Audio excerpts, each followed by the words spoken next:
Assalamu alaikum students. Mathematics 4024. Welcome to Maths Guru. I hope you all are fine. I am fine too. Alhamdulillah. I am back with one more video, and this time the topic is statistics. And this is a grade 10 topic. And this is the third topic of the assessment. Maths के assessment में जो third topic है grade 10 का, this is statistics. और statistics में सिर्फ mean, median, mode of group and ungrouped data ही हमने जो है वो दिया है. और चूँकि ये assessment में आ रहा है तो इसलिए टॉपिक थोड़ा सा important हो जाता है. This is basically a second term topic. हमने सेकंड टर्म का जो स्टार्ट किया था वही स्टैटिस्टिक्स से किया था.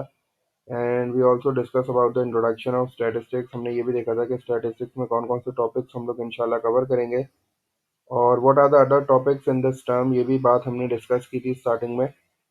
इन this video we will not be looking into the introduction of statistics because we have done that in the class. Rather we will be looking at the important concepts of statistics so that it will be easier for us to prepare for our assessments. तो assessment के हिसाब से जिस तरह के questions आते हैं इस टॉपिक से रिलेटेड, बस उन्हीं क्वेश्चंस को जो है वो इस वीडियो में डिस्कस करेंगे. And I have already solve the questions ताकि थोड़ा सा टाइम बच जाए, क्योंकि ये वीडियो थोड़ी सी बड़ी हो जाएगी. क्योंकि इसमें मैंने कोशिश ये की है कि स्टैटिस्टिक्स में mean, median, mode of group और अनग्रुप डाटा दोनों ही एक वीडियो में कवर कर लें ताकि थोड़ी सी कंटिन्यूटी जो है वो साथ रहे. So we are starting with the questions. देखते हैं किस तरह के क्वेश्चंस जो हैं वो स्टैटिस्टिक्स में पूछे जाते हैं. We are doing basic level questions कर रहे हैं इस वीडियो में ताकि थोड़ा सा कॉन्सेप्ट जो है वो रिवाइज हो जाए और जिन लोगों का कॉन्सेप्ट नहीं बना है प्रॉपरली तो वो थोड़ा सा बिल्डअप हो जाए इस वीडियो में इंशाल्लाह. इसके बाद we will be solving some questions from the past paper. तो उसमें देखना है आपके कितने ट्रिकी क्वेश्चंस जो है वो होते हैं और कौन कौन से कॉन्सेप्ट. देखो बेसिक कॉन्सेप्ट तो सेम ही होते हैं, लेकिन ये है कि वहाँ थोड़ा सा आपको एक्स्ट्रा एफर्ट, एक्स्ट्रा जो है वो माइंड यूज़ करना पड़ता है. बेसिक कॉन्सेप्ट सारे एक ही जगह पे होते हैं. तो इस वीडियो में थोड़ा सा बेसिक क्वेश्चंस को देख लेते हैं इंशाल्लाह. इसके बाद फिर इस वीडियो के बाद थोड़े से पास्ट पेपर क्वेश्चंस भी सॉल्व कर लेंगे तो थोड़ा सा आइडिया हो जाएगा कि किस तरह के क्वेश्चंस जो है वो पेपर में एक्सपेक्टेड है. तो this is the first example. अगर आप इस साइड पे देखो तो ये मेरे पास एक फर्स्ट एग्जांपल है और इसमें जो मेरे पास डाटा दिया हुआ है वो बिल्कुल ही रॉ डाटा है. और रॉ डाटा का मतलब ये अनग्रुप डाटा है, क्योंकि हमने क्लास में ये चीज़ बड़ी डिटेल में डिस्कस की थी कि ग्रुप डाटा और अनग्रुप डाटा में क्या डिफरेंस होता है. क्योंकि अगर आपको टाइप ऑफ डाटा ही नहीं समझ में आएगा तो फिर आप अकॉर्डिंगली उसकी स्ट्रेटजीज भी यूज़ नहीं कर पाओगे. तो ग्रुप डाटा वो डाटा होता है जिसमें इंटरवल्स होते हैं, स्टार्टिंग और एंडिंग पॉइंट होता है, क्लास होती है, एक क्लास की फॉर्म में आपको डाटा दिया हुआ होता है, मतलब इंटरवल्स की फॉर्म में आपको डाटा दिया हुआ होता है. लेकिन जो अनग्रुप डाटा होता है उसमें कोई इंटरवल नहीं होता, वो एक रैंडम सा डाटा होता है, रॉ सा डाटा होता है. और जो है वो समटाइम्स रॉ फॉर्म में भी दिया जाता है. जैसे आपको यहाँ इस एग्जांपल में नज़र आ रहा है कि आपको 7 to 8 नंबर्स ऐसी रॉ फॉर्म में लिख के दे दिए गए. और समटाइम्स जो अनग्रुप डाटा है वो आपको टेबल की फॉर्म में भी दिया जाता है. कुछ क्वेश्चंस इस टेबल की फॉर्म को देख के समझते हैं कि ये ग्रुप डाटा है. ये ग्रुप डाटा नहीं है. ग्रुप डाटा हमेशा इंटरवल्स की फॉर्म में होता है. ये टेबल की फॉर्म में डाटा क्यों दिया है, जब इस क्वेश्चन को डिस्कस करेंगे तो मैं इसका रीज़न आप लोग को बताऊंगा यहाँ टेबल क्यों बनाया गया है. So we have discussed the difference. Group data is always in the form of intervals, and ungrouped data is the data which is not in the form of intervals. So in this example, there is no interval. This is basically a raw data. कुछ numbers हमें दे दिए गए हैं 4 1 3 5 3 2 3. ये कुछ numbers they दिए हैं. Odd का मतलब ये है कि ये जो नंबर्स हैं ये इनकी क्वांटिटी जो है वो ऑड है. अगर आप इसको काउंट करो तो 1 2 3 4 5 6 7 ये मतलब 7 नंबर ऑफ डेटाज हैं, तो इसीलिए यहाँ ऑड लिखा हुआ है. तो हमें क्या करना है कि हमें जो है वो इन 7 नंबर ऑफ डेटाज जो हमें जो गिवन है, दे कैन बी एनीथिंग, ये कुछ भी हो सकते हैं. उसने यहाँ डिफाइन नहीं किया हुआ कि ये क्या चीज़ें हैं, लेकिन ये जस्ट 7 नंबर्स हैं. हमें इनका मीन भी फाइंड करना है, मीडियन भी फाइंड करना है और इनका मोड भी फाइंड करना है. तो ये एक रॉ अनग्रुप डाटा है. अनग्रुप डाटा जो है मैंने अभी आपको बताया कि वो रॉ फॉर्म में भी दिया जा सकता है, मतलब रैंडम जो है वो नंबर्स आपको दिए जा सकते हैं, या वो टेबुलर फॉर्म में मतलब टेबल की फॉर्म में भी आपको अरेंज करके दिया जा सकता है. लेकिन अगर यहाँ इंटरवल्स आ जाएंगे तो फिर ये अनग्रुप डाटा नहीं होगा, ये ग्रुप डाटा बन जाएगा. अभी फिलहाल जो आपके सामने दो एग्जांपल्स आपको नजर आ रही हैं, they both are ungroup data. ये दोनों अनग्रुप डाटा हैं. एक हमें रॉ फॉर्म में दिया हुआ है, एक हमें टेबुलर फॉर्म में दिया हुआ है. तो starting with the first measure of central tendency. Mean, median, mode को हम मेजर ऑफ सेंट्रल टेंडेंसी भी कहते हैं क्योंकि ये आपके डाटा को एनालाइज करता है. टेंडेंसी, आप ये वर्ड भी जो है वो काफ़ी बार इंटरनेट पे देखोगे. और मेजर ऑफ सेंट्रल टेंडेंसी में मीन, मीडियन, मोड और रेंज जो है ये सारी चीज़ें आती हैं. तो इस क्वेश्चन में हमें मीन, मीडियन और मोड फाइंड आउट करनी है, रेंज हमें जो है वो फाइंड आउट नहीं करनी। तो सबसे पहले तो मीन देख लेते हैं। मीन को हमने डिफाइन इसी तरह किया था कि mean is basically the average of the data. तो एवरेज निकालने के लिए आपके पास एक सिंपल फॉर्मूला होता है। एवरेज का मतलब ये होता है कि जितने भी आपके पास जो है वो नंबर्स हैं, जितना भी आपके पास डाटा है, उस डाटा को आप ऐड करोगे, मतलब उसका सम निकालोगे, और फिर आप उस सम को डिवाइड कर दोगे जितना डाटा आपके पास है, मतलब टोटल नंबर ऑफ डाटा। तो अगर मैं फॉर्मूले को डिफाइन करना चाहूँ तो mean is basically the ratio of sum of data divided by the total number of data. तो सम ऑफ डाटा का मतलब है मुझे ये सारे नंबर्स को ऐड करना पड़ेगा। तो मैं 4+1+3+5+3+2+3 करूंगा, तो I will get a total of 21। और मैं ये देखूंगा कि मेरे पास कितने नंबर ऑफ डाटा है। तो 1 2 3 4 5 6 7, तो मैं इसको 7 से डिवाइड कर दूंगा, तो मेरे पास जो आंसर आ जाएगा 3 आ जाएगा। तो इसका मतलब है कि मेरे पास जो मीन आ रहा है that is coming out to be 3। तो इसका जो सीक्वेंस मुझे दी हुई है, जो नंबर्स मुझे दिए हुए हैं, जो डाटा मुझे दिया हुआ है, इसका जो मीन आ रहा है that is coming out to be 3। तो this was the first part. Second part में हमें मीडियन फाइंड आउट करना है। मीडियन फाइंड आउट करने के लिए मैंने आपको बताया था कि अगर डाटा आपके पास रॉ फॉर्म में हो, रैंडम्स आपके पास कुछ नंबर्स लिखे हुए हैं, तो सबसे पहले आप अपने डाटा को अरेंज करोगे और सबसे छोटा नंबर सबसे पहले लिखोगे, उसके बाद जो है वो आप अकॉर्डिंगली चलते रहोगे। तो इस डाटा में सबसे छोटा नंबर 1 है, तो मैंने सबसे पहले 1 लिखा। 1 के बाद जो बड़ा नंबर है वो 2 है, तो मैंने 2 लिखा। उसके बाद 3 जो है मेरे पास 3 टाइम्स है, तो मैंने 3 को 3 टाइम्स लिखा। और उसके बाद 4 है और एक 5 है। मैंने अपने जो है वो डाटा को अरेंज कर लिया। इसको काउंट कर लेता हूँ, 1 2 3 4 5 6 7। तो ये बिल्कुल 7 है और ओरिजिनल में भी नंबर ऑफ डाटा 7 ही था। तो अब मेरे पास दो तरीके हैं। एक तो ये कि अगर मेरे पास नंबर ऑफ डाटा जो है वो छोटा हो, जैसे 7 जो है वो नंबर ऑफ डाटा हो, 8 हो या 10 हो, तो उनको तो मैं अरेंज करके आराम से मिडिल वैल्यू जो है वो फाइंड आउट कर सकता हूँ, because median is the middle value. Median जो होती है ना, वो मिडिल वैल्यू होती है आपके डाटा की। जब आप अपने डाटा को अरेंज कर लो, तो जो बीच की वैल्यू होती है that is defined as the median. तो अगर आपके पास नंबर ऑफ डाटा की वैल्यू कम है, जैसे 7 है यहाँ, हो सकता है 8 हो सकता है 10 हो सकता है 15 हो, तो इसमें मिडिल वैल्यू निकालना जो है वो ईजी हो जाता है। लेकिन अगर आपके पास नंबर ऑफ डाटा की वैल्यू बहुत बड़ी है, 50 है, 50 प्लस है, 100 है, तो उसमें फिर सारा डाटा लिखना और उसमें जो है वो मिडिल वैल्यू फाइंड आउट करना बड़ा मुश्किल हो जाता है। तो उसके लिए हम लोग एक बेसिक फॉर्मूला यूज़ करते हैं। वो हमारे पास जो फॉर्मूला है वो फॉर्मूला कहलाता है n+1/2। ये जो फॉर्मूला है ये बेसिकली हमें मीडियन की लोकेशन बताता है, ये मीडियन नहीं बताता। तो n+1/2 से हमें अपने मीडियन की लोकेशन पता चल जाएगी, और फिर जो है वो हम उस लोकेशन पे जाके जो है वो अपना मीडियन तलाश कर सकते हैं। तो n is the number of data. n जो है वो नंबर ऑफ डाटा है मेरे पास। तो यहाँ मेरे पास जो नंबर ऑफ डाटा है वो 7 है। तो 7 में जब मैं 1 प्लस करूंगा तो 8 आ जाएगा, और 8 को जब मैं 2 से डिवाइड करूंगा तो दैट इज 4। तो इसका मतलब है कि मेरा जो मीडियन है that is on the fourth position. तो आफ्टर अरेंजिंग द डाटा, मैं यहाँ से काउंट करना शुरू करूंगा, 1 2 3 और 4। तो फोर्थ पोजीशन पे नंबर 3 है। इसका मतलब है कि मेरी जो मिडिल वैल्यू है, जो मीडियन है, that is coming out to be 3। तो आपकी मर्जी है कि आप इस तरह अरेंज करके भी जो है, जैसे 3 नंबर्स आपने यहाँ छोड़ दिए, 3 नंबर्स आपने यहाँ छोड़ दिए, और जो मिडिल वैल्यू आ गई वो आपका मीडियन हो गया। You can do it by this method as well. या फिर आपके पास जो है वो ये फॉर्मूला भी है, n+1/2। n is the number of data. तो यहाँ 7 था डाटा, तो 7+1 8 हो गया, 8 डिवाइड बाई 2 4 हो गया। तो यहाँ से जो है वो फोर्थ पोजीशन पे जो भी नंबर होगा that will be my median. For example, अगर n+1/2 की वैल्यू जो है वो डेसिमल्स में आ रही होती, जैसे 4.5, 5.5, तो 5.5 का मतलब है कि मैं फिफ्थ प्लेस और सिक्स प्लेस को ऐड करके 2 से डिवाइड कर देता, तो मेरे पास जो है वो मेरा मीडियन आ जाता। अगर 3.5 आता, तो मैं थर्ड प्लेस और फोर्थ प्लेस पे जो नंबर्स हैं उनको ऐड करके 2 से डिवाइड कर देता, तो मेरे पास मेरा मीडियन आ जाता। लास्ट में हमारे पास मोड है। मोड का कोई फॉर्मूला नहीं है। मोड जो है वो मोस्ट जो है वो रिपीटेटिव वैल्यू होती है। जो वैल्यू सबसे ज़्यादा बार आपके डाटा में अपीयर हो रही है, रिपीट हो रही है, वो बेसिकली आपका मोड बन जाता है। तो मेरे पास जो डाटा था, मैंने जो अरेंज किया हुआ डाटा, उसमें 3 जो है वो सबसे ज़्यादा बार रिपीट हो रहा है। 3 जो है वो बेसिकली 3 बार रिपीट हो रहा है। तो इसका मतलब है कि वो नंबर जो सबसे ज़्यादा बार रिपीट होता है वो नंबर मोड कहलाता है। तो इसका मतलब है कि इस जो मुझे डाटा दिया हुआ है, जो सीक्वेंस दी हुई है नंबर्स की, इसमें जो मेरा मोड है वो 3 आ रहा है। ठीक है। इस चीज़ में ही बच्चे बड़ा कंफ्यूज होते हैं कि वो नंबर मोड होता है, वो जितनी बार रिपीट हो रहा है वो मोड नहीं होता। इस केस में तो इनफैक्ट तीन तीन ही बार रिपीट हो रहा है, तो यहाँ 3 लिखा हुआ है, तो आप इससे कंफ्यूज नहीं होगे बिल्कुल। 3 मोड इस वजह से है क्योंकि 3 सबसे ज़्यादा बार आपको डाटा में नज़र आ रहा है, तो इसी वजह से जो है वो 3 जो है वो मोड है। तो ये बड़ा बेसिक क्वेश्चन था। रॉ डाटा पे, अनग्रुप डाटा पे बेसिकली। तो इस तरह का क्वेश्चन जो है वो आपके पेपर में तो आप एक्सपेक्ट नहीं कर सकते। मे बी पॉसिबल 1 या 2 मार्क का जो है, जैसे अगर उसने मीन पूछ लिया तो मीन 1 मार्क का हो गया, मीडियन 1 मार्क का हो गया, मोड तो 3 मार्क का ही क्वेश्चन आ सकता है आपके पेपर में। असेसमेंट में इस तरह का क्वेश्चन जो है उसकी प्रोबेबिलिटी थोड़ी कम है, क्योंकि ये बहुत ही एक बेसिक लेवल का क्वेश्चन है, ये सिर्फ कॉन्सेप्ट बनाने के लिए है। तो अगर इस क्वेश्चन से आपका कॉन्सेप्ट बन जाता है तो वेल एंड गुड।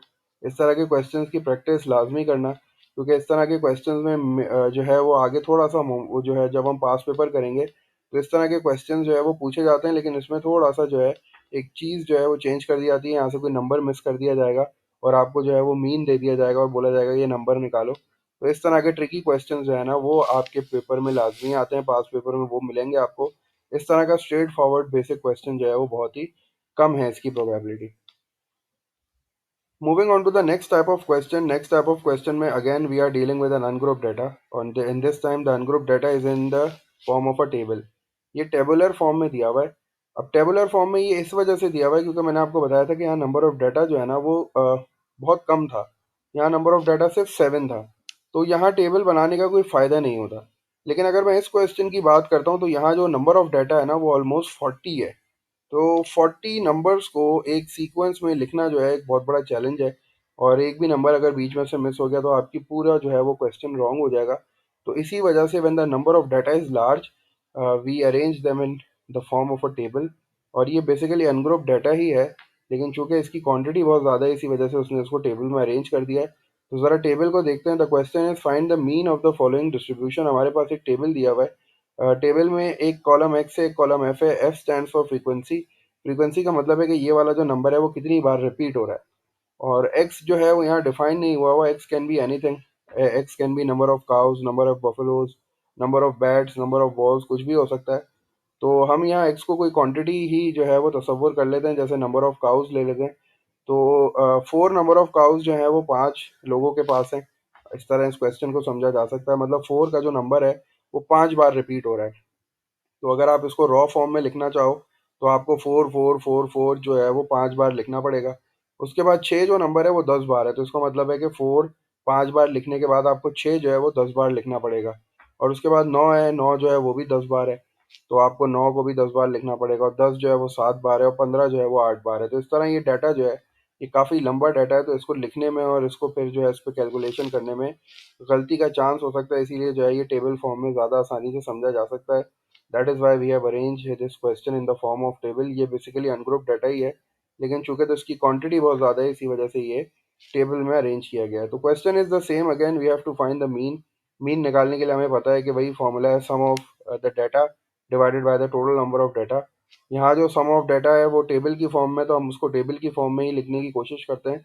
चूंकि 4 जो है वो 5 टाइम्स है, इसका मतलब है कि 4 को आप 5 टाइम्स ऐड करो या फिर 4 को 5 से मल्टीप्लाई कर लो, एक ही बात है।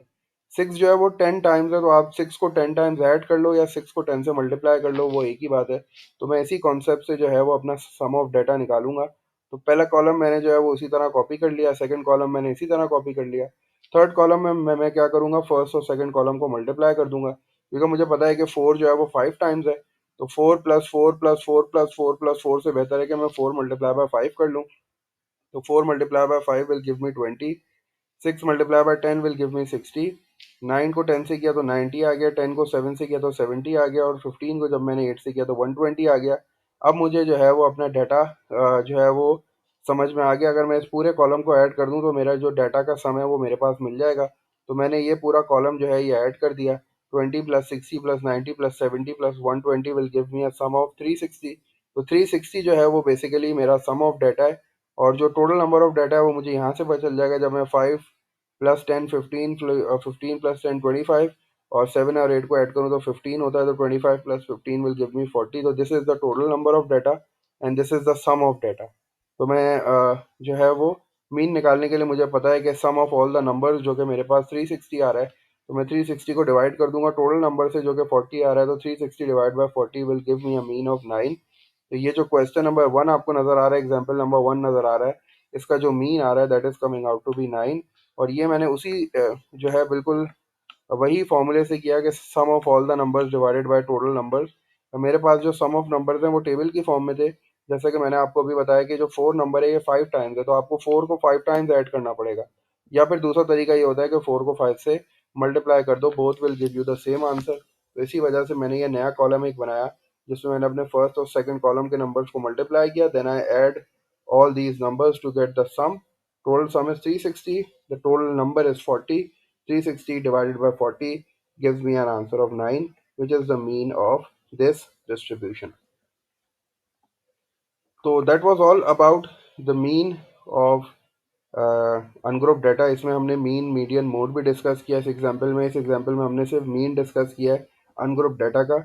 नेक्स्ट स्लाइड पे चलते हैं, वहाँ मैं आपको जो है वो ये बताता हूँ कि किस तरह ग्रुप डाटा का मीन फाइंड आउट करते हैं।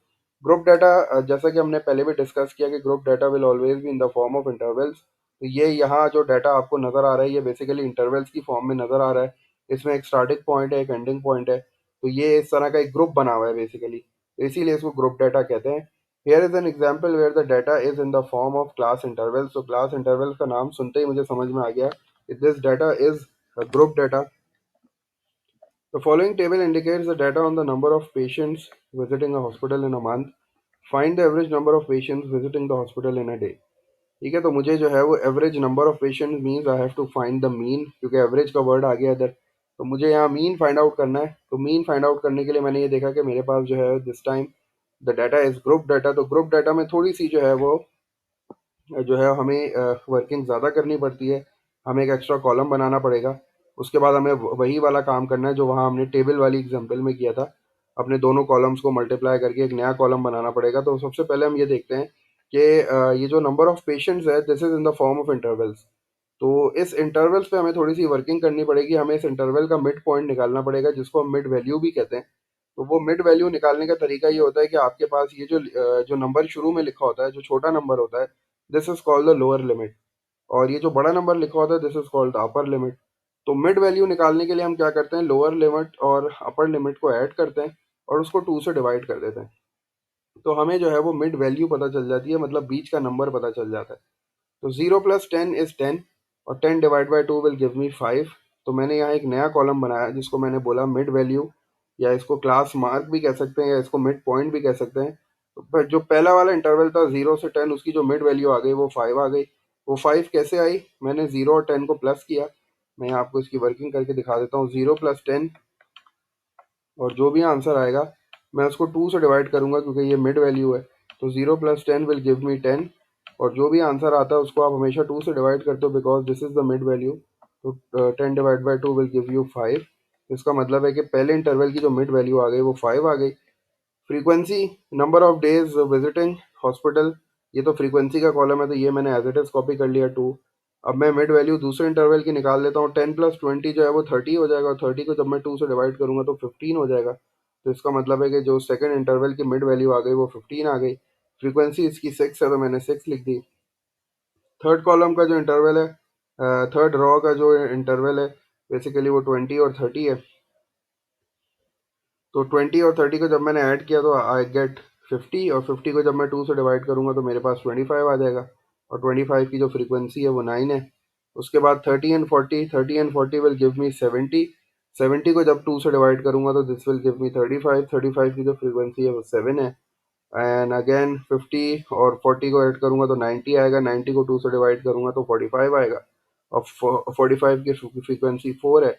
लास्ट रॉ देख लें, 50 प्लस 60 110 हो जाएगा, और 110 को जब आप 2 से डिवाइड करोगे तो यू विल गेट 55, और इसकी जो फ्रीक्वेंसी है वो 2 आ रही है।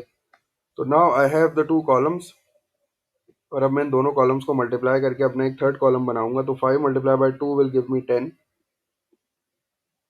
15 multiply by 6 will give me 90, 25 multiply by 9 is 225, 35 multiply by 7 is 245, 45 को 4 से किया तो 180, 55 को 2 से किया तो 110। इन दोनों कॉलम्स के जो भी नंबर्स हैं उनको मल्टीप्लाई करके थर्ड कॉलम का नंबर आ गया। अब जब मैं इन सब को ऐड करूंगा तो मुझे अपना सम ऑफ डाटा मिल जाएगा। तो मैंने इन सबको ऐड कर दिया, 10 plus 90 plus 225 plus 245 plus 180 plus 110, और इसका जो टोटल आ गया, ये जो ई साइन लिखा है बेसिकली ये सबमिशन ही है। सबमिशन का मतलब है इस पूरे कॉलम का जो टोटल है वो मेरे पास आ रहा है 860। और इसी तरह जो है वो मुझे डाटा भी चाहिए कि मेरे पास कितना डाटा है, तो मैं फ्रीक्वेंसी वाले कॉलम को सारा ऐड कर लूँगा। जब मैंने इन सारे नंबर्स को ऐड किया तो मेरे पास 30 आ गया। तो दिस इज़ सिग्मा, या इसको सबमिशन बोल लो। तो ये पूरे इस कॉलम का एडिशन है जो 30 आ रहा है। और मुझे पता है कि मीन निकालने के लिए मेरे पास अभी भी वही फॉर्मूला है कि I have to divide the sum with the total number. तो मेरे पास जो सम आ रहा है वो 860 आ रहा है, और टोटल मेरे पास 30 आ रहा है। तो 860 divide by 30 gives me a mean of 28.67। तो इसका मतलब है कि एवरेज नंबर ऑफ पेशेंट्स अगर एक दिन में आप देखो तो हॉस्पिटल में जो है वो 28.67 आ रहे हैं। मतलब अगर राउंड ऑफ कर लें तो 29 पेशेंट्स जो हैं वो एवरेज इस हॉस्पिटल में आते हैं रोज़, अपने जो है वो अपना चेकअप कराने के लिए, या जो है वो डॉक्टर से अपॉइंटमेंट के लिए, जो भी। तो that was all about the group data. ये ग्रुप डाटा था। ग्रुप डाटा में हमारे पास हमेशा इंटरवल्स होंगे, और इंटरवल्स अगर होंगे तो फिर हमें मिड वैल्यू का एक कॉलम बनाना पड़ेगा। मिड वैल्यू का कॉलम कैसे बनता है? लोअर लिमिट और अपर लिमिट को जब आप ऐड करोगे और जो आंसर आएगा उसको 2 से डिवाइड करोगे तो आपको मिड वैल्यू मिल जाएगी। आपको हर इंटरवल के लिए मिड वैल्यू निकालनी पड़ेगी। फ्रीक्वेंसी एज इट इज़ आप कॉपी कर लोगे और फिर मिड वैल्यू और फ्रीक्वेंसी को मल्टीप्लाई करके एक थर्ड कॉलम बनाओगे, जो कि एक्स मल्टीप्लाई बाय एफ का कॉलम होगा, या उसको एफ एक्स का कॉलम भी कहते हैं। और फिर जब वो कॉलम कंप्लीट हो जाए तो उस पूरे कॉलम का सम ले लेना, जो कि आपको सम ऑफ डाटा दे देगा, और divided by the sum of the frequency column. जब आप सम को फ्रीक्वेंसी से डिवाइड कर दोगे तो you will get the mean, जो कि आपका रिक्वायर्ड आंसर होगा। तो ये क्वेश्चन जो है वो काफ़ी आपको पास पेपर में मिलेगा, और आपके पेपर में भी जो है इसको इसकी प्रोबेबिलिटी काफ़ी ज़्यादा है। इसकी अच्छी तरीके से प्रैक्टिस करना कि आपको किस तरह ग्रुप डाटा का मीन निकाला जाता है। ग्रुप डाटा का मीन निकालने के लिए बस एक एडिशनल कॉलम है मिड वैल्यू का, वो हमें बनानी पड़ती है। जल्दी से जो है वो दो क्वेश्चंस और देख लेते हैं। Two type of questions which comes in your paper is the modal class and the median class. आपसे जो है वो ग्रुप डाटा का मीडियन और मोड जो है वो नहीं पूछा जाता वो लेवल्स में। सिर्फ मीडियन क्लास और मॉडल क्लास पूछी जाती है। तो मीडियन क्लास और मॉडल क्लास का भी एक एक क्वेश्चन जो है वो इस वीडियो में देख लेते हैं, ताकि ये टॉपिक जो है उसमें हमें आइडिया हो जाए। वो टॉपिक जो है वो हमें पता चल जाए कि किस किस तरह के क्वेश्चन जो है वो पेपर में या असेसमेंट में पूछे जा सकते हैं। तो the question is find the median class of the following distribution. हमारे पास एक टेबल बना हुआ है, और इस टेबल में जो डाटा है वो ग्रुप डाटा है, क्योंकि हमें इंटरवल्स जो है वो नज़र आ गए। और इस इंटरवल्स और की फॉर्म में जो डाटा दिया हुआ है, क्लासेस हैं और फ्रीक्वेंसी है, उसकी मीडियन क्लास पूछ रहा है हमसे कि मीडियन क्लास कौन सी है। तो in order to find the median class हमें यहाँ एक एक्स्ट्रा कॉलम बनाना पड़ेगा। फॉर्मूला वही है n+1/2, वो फॉर्मूला हमें याद रखना है। लेकिन उस फॉर्मूले को यूज़ करने से पहले हमें एक यहाँ एक्स्ट्रा कॉलम बनाना पड़ेगा, जिसको हमने कम्युलेटिव फ्रीक्वेंसी के नाम से जो है वो समझा था। कम्युलेटिव फ्रीक्वेंसी जो है वो रनिंग टोटल है। मतलब आप अपनी फ्रीक्वेंसी इसको ऐड करते रहो, प्रीवियस नई वाली में प्रीवियस को ऐड करो तो आपके पास एक कॉलम बन जाता है पूरा, जिसको कम्युलेटिव फ्रीक्वेंसी कहते हैं। कम्युलेटिव फ्रीक्वेंसी जो है वो इंशाल्लाह आगे भी हम उसके कर्व्स वगैरह बनाएंगे, जिससे हम मीडियन और अपर क्वार्टाइल और lower quartile inter quartile range वगैरह निकालेंगे। तो वो इंशाल्लाह पूरा एक नया टॉपिक है जो हम अपकमिंग क्लासेस में डिस्कस करेंगे। अभी फ़िलहाल बस इतना याद रखो कि मीडियन क्लास निकालने के लिए ग्रुप डाटा की हमें एक कॉलम बनाना पड़ता है, जिसको हम कहते हैं कम्युलेटिव फ्रीक्वेंसी। उस कॉलम को बनाने का तरीका ये होता है कि क्लासेस तो इंटरवल्स की फॉर्म में हमने लिख दी। यहाँ कोई मिड वैल्यू का कॉन्सेप्ट नहीं है। यहाँ बस हमें कम्युलेटिव फ्रीक्वेंसी का कॉलम बनाना है। उसके लिए हमने फ्रीक्वेंसी जो है वो सारी एज इट इज़ कॉपी करनी पड़ती है। पहली फ्रीक्वेंसी 2 है, फिर 12 है, 22 है, 8 है और 6 है। हमने ये एज इट इज़ कॉपी कर ली। अब कम्युलेटिव फ्रीक्वेंसी का कॉलम बनाने के लिए सबसे पहली वाली जो फ्रीक्वेंसी है 2, वो हम एज इट इज़ अपनी फर्स्ट फॉर्म में लिख देंगे। ठीक है, यहाँ 2 लिखा हुआ है तो हमने यहाँ एग्जैक्टली 2 लिख दिया। अब हम क्या करेंगे कि ये जो 2 हमारे पास लिखा हुआ है, हम इस 2 में इस 12 को ऐड करेंगे। ये जो इसकी नेक्स्ट फ्रीक्वेंसी है, हम इन दोनों को ऐड करेंगे तो 12 और 2 जो है वो 14 हो जाता है। तो हम सेकंड रॉ में जो है वो 14 लिख देंगे। फिर हम इस 14 में अपनी नेक्स्ट फ्रीक्वेंसी जो 22 है इसको ऐड करेंगे। तो जब हम 14 में 22 को ऐड करेंगे तो हमारे पास आंसर आएगा 36। तो वो 36 जो है वो हम अपने थर्ड कॉलम में लिख देंगे। फिर जो थर्ड कॉलम का आंसर है 36, उसको हम अपनी नेक्स्ट फ्रीक्वेंसी यानी 8 में ऐड करेंगे। तो हमारे पास जो आंसर आ जाएगा वो आ जाएगा 44। तो इस तरह जो है वो हम अपने लास्ट कॉलम को भी फिल कर लेंगे। अब ये 44 जो आंसर आया, इसमें हम अपनी लास्ट फ्रीक्वेंसी जो 6 है उसको ऐड करेंगे। तो हमारे पास जो फाइनल आंसर आ जाएगा दैट विल बी 50। तो this 50 is basically the total of the data. मतलब जितना डाटा आपके पास है ये उसका टोटल है, क्योंकि ये फ्रीक्वेंसी का टोटल है तो ये टोटल डाटा है। तो ये जो टोटल एग्जैक्टली जो यहाँ आता है वो इस कॉलम के टोटल के बराबर होना चाहिए, क्योंकि 2 + 12 जो है वो 14 हो जाएगा, 14 और 6 जो है वो 20 हो जाएगा, 20 और 22 जो है वो 42 हो जाएगा, 42 और 8 50 हो जाएगा। तो इस पूरे कॉलम का जो सम होता है 50, और यहाँ जो नंबर आता है वो एग्जैक्टली सेम होता है। तो ये कम्युलेटिव फ्रीक्वेंसी का कॉलम मैंने बना लिया। अगेन इसको देख लेते हैं कि ये बना कैसे। तो first frequency as it is लिखते हैं। उसके बाद ये जो फर्स्ट फ्रीक्वेंसी आती है इसमें दूसरी फ्रीक्वेंसी को ऐड कर देते हैं जो नेक्स्ट रॉ में लिखी होती है, जैसे 12। तो 12 + 2 जो है वो 14 हो जाएगी। फिर 14 को जो है वो नेक्स्ट वाली में ऐड कर देंगे 22, तो नया नंबर आ जाएगा 36। अब 36 को जो है वो 8 में ऐड करेंगे, नया नंबर 44 आ जाएगा। 44 को 6 में ऐड करेंगे 50। अब कोई आगे फ्रीक्वेंसी ऐड करने के लिए नहीं है, इसलिए मैं यहाँ इसको छोड़ दूंगा। तो 50 is the total number of data. अब चूंकि मुझे मीडियन क्लास निकालनी है तो मैं वही वाला फॉर्मूला यूज़ करूंगा n+1/2। और मुझे पता है कि टोटल डाटा 50 है, तो 50 + 1 विल बी 51/2।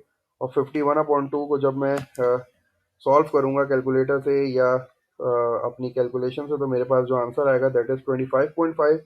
ये बेसिकली लोकेशन है मेरी मीडियन क्लास की, ये मेरा मीडियन नहीं है। तो मैं जल्दी से जाके चेक कर लूंगा कम्युलेटिव फ्रीक्वेंसी के कॉलम में कि ये 25.5 जो है ये किस क्लास में लाई कर रहा है। तो ये तो 2 तक नंबर है, तो यहाँ तो नहीं हो सकता। ये 14 है तो यहाँ भी नहीं आएगा।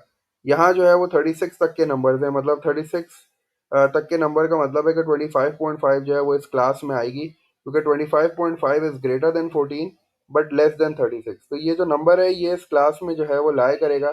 इसका मतलब है कि ये वाला जो क्लास है ये मेरी मीडियन क्लास है। तो this is the answer of this part. पहले मैंने कम्युलेटिव फ्रीक्वेंसी का कॉलम बनाया, उसके बाद मैंने n+1/2 वाला फॉर्मूला यूज़ किया।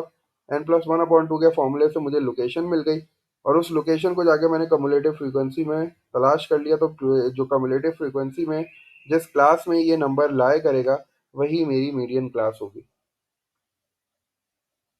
बस ये चीज़ याद रखनी है कि वो जो नंबर होगा that should be greater than the upper number, जो ऊपर जो कम्युलेटिव फ्रीक्वेंसी का नंबर होगा उससे बड़ा होगा, और जिस क्लास में ये नंबर होगा उससे ये नंबर छोटा होगा। तो इसका मतलब है कि ये नंबर जो है वो इस क्लास में लाया करता है। तो ये जो क्लास है 20 से 30 ये इसकी मीडियन क्लास है, तो ये इसका आंसर हो गया। इसी तरह लास्ट क्वेश्चन देख लेते हैं मॉडल क्लास का। मॉडल क्लास में कोई कैलकुलेशन नहीं है। आपको पता है mode is the number which is repeating the highest time. जो सबसे ज़्यादा बार रिपीट हो रहा है वो नंबर मोड होता है। तो मॉडल क्लास का मतलब वो क्लास है जो सबसे ज़्यादा बार रिपीट हो रही है। तो ये बेसिकली मार्क्स ऑब्टेन्ड है। मार्क्स ऑब्टेन 0 से 20 जो है वो 5 नंबर ऑफ स्टूडेंट्स के हैं, 20 से 40 जो है वो 10 नंबर ऑफ स्टूडेंट्स के हैं, 40 से 60 12 नंबर्स के हैं, 60 to 80 जो है वो 6 नंबर ऑफ स्टूडेंट्स के हैं, और 80 to 100 जो है वो 3 नंबर्स के हैं। तो मॉडल क्लास का मतलब वो कौन से रेंज है जो सबसे ज़्यादा बार रिपीट हो रही है, वो जो सबसे ज़्यादा स्टूडेंट्स उसमें लाया करते हैं, तो वो डेफिनेटली ये 12 वाली है। तो इसका मतलब है कि ये जो 12 वाली जो क्लास है जो मार्क्स ऑब्टेन है ये बेसिकली मेरी मॉडल क्लास हो जाएगी। तो मॉडल क्लास के लिए मेरे पास कोई फॉर्मूला नहीं है, मुझे कोई एडिशनल एक्स्ट्रा कॉलम नहीं बनाना। बस मुझे ये देखना है कि फ्रीक्वेंसी में हाईएस्ट नंबर जो है वो कहाँ पे आ रहा है, और वही हाईएस्ट नंबर के रिस्पेक्टिव अकॉर्डिंग जो भी क्लास होगी that will be my modal class. Median class के लिए मुझे कम्युलेटिव फ्रीक्वेंसी का कॉलम बनाना पड़ेगा, and then I have to use this formula n+1/2। और यहाँ से जो भी नंबर आएगा that is not my median, that is the location of my median. I will find this number in the cumulative frequency column. मैं इस number को तलाश करूंगा कि ये कम्युलेटिव फ्रीक्वेंसी की कौन सी रॉ में लाई कर रहा है, और जिस रॉ में ये लाई करेगा वही रॉ की जो क्लास होगी that will be my median class. तो that was basic introduction of statistics. जो स्टैटिस्टिक्स में हम क्वेश्चंस जो हैं वो हमने डिस्कस किए थे क्लास में, उसका एक ब्रीफ ओवरव्यू मैंने दिया है। इंशाल्लाह मैं कोशिश करूंगा कि और थोड़ा सा टाइम निकाल के इसके पास पेपर क्वेश्चंस की भी कुछ वीडियो बना लूँ। I will request you guys to please watch this video, इसको देखो ज़रूर, और यहाँ से अपने कॉन्सेप्ट्स को रिवाइज करो, रिफ़्रेश करो, और इस तरह के क्वेश्चंस जो है वो लाजमी पास पेपर से सॉल्व करना। ऑल्दो हमने क्लास में काफ़ी क्वेश्चंस इसके सॉल्व किए, मैंने होमवर्क भी काफ़ी क्वेश्चंस दिए। तो आई होप इसमें कंफ्यूजन जो है वो क्लियर हो गई होगी, लेकिन स्टिल अगर कोई कंफ्यूजन है तो do let me know. I will try to make some more videos on this topic. Until then take care, all the best, अल्लाह हाफिज़।